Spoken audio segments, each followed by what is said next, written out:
The border crisis, the crossing in Del Rio, Texas, opened once again this morning following the clearance of that massive migrant camp under a bridge. Let's get the latest now from White House correspondent Mary Alice Parks on the North Lawn. Mary Alice, good morning.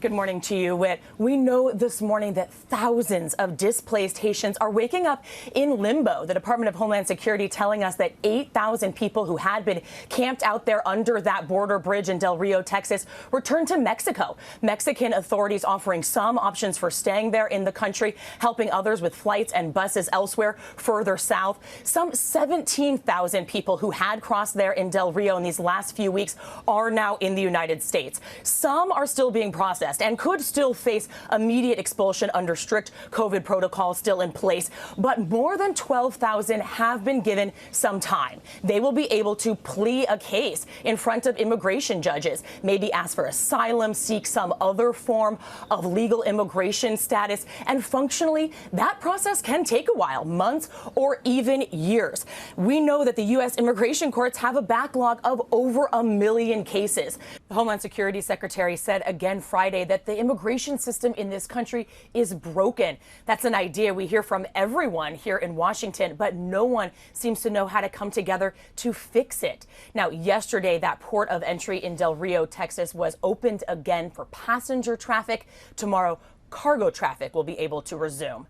Dan? Mary Alice, thank you very much. Let's bring in ABC News political director Rick Klein, also in Washington. Rick, let's start with immigration. This issue seems to be such a tricky and turbulent one for the president, President Joe Biden. He came into office, as you know, promising to undo, and this is a quote here, the moral and national shame of the Trump policies on immigration. But the recent images show Biden is really using some of the same tough strategies.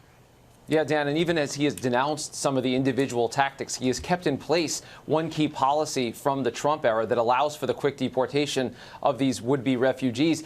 And look, this is an administration that inherited what they believe to be just a total mess in terms of the policy, but it has been made worse by this humanitarian crisis. And Dan, what it has done is expose the real concerns over the Biden agenda around immigration. The legislative paralysis has been made very, very clear. And some of those concerns, those divisions, extend inside Biden's own administration. We saw just a few days ago the president's special envoy to Haiti resign in protest over the treatment of these same migrants. Let's talk about legislation, because we're heading into what could be a huge week in Congress.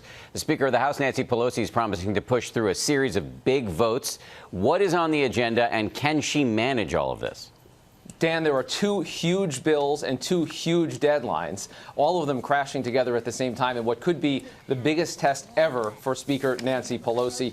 You have one bill that's the smaller infrastructure package. I say smaller, it's only $1 trillion plus. Then there's the larger social spending program that is only the Democrats. That's multiple trillions of dollars. Then you've got a government shutdown deadline this week and a debt ceiling deadline next month. All of these things have to be dealt with. All of these things have to be dealt with primarily with Democrats, because Republicans have said they're not going to come to the table on any of this. So these votes are scheduled for early in the week. They could slide, Dan, but there are some of these deadlines that just are immovable. So this is about Speaker Pelosi working through some true concerns. The Democrats just don't trust themselves in many of these cases. This is going to be quite a challenge in the days ahead with just about no margin for error. A lot of pressure on Nancy Pelosi this week. Rick Klein, thank you very much. I want to remind everybody to watch This Week. Later this morning, George Stephanopoulos has 3 big exclusives. He's going to go one-on-one with the House Speaker Nancy Pelosi about the Democrats' $3.5 trillion spending plan, plus Pfizer Chairman and CEO Albert Bourla about booster shots, and whistleblower and former top Trump DHS official Brian Murphy speaks out in his first television interview. Well, hey there, GMA fans. Robin Roberts here. Thanks for checking out our YouTube channel. Lots of great stuff here. So go on, click the subscribe button right over here to get more of awesome videos and content from GMA every day, anytime. We thank you for watching, and we'll see you in the morning on GMA.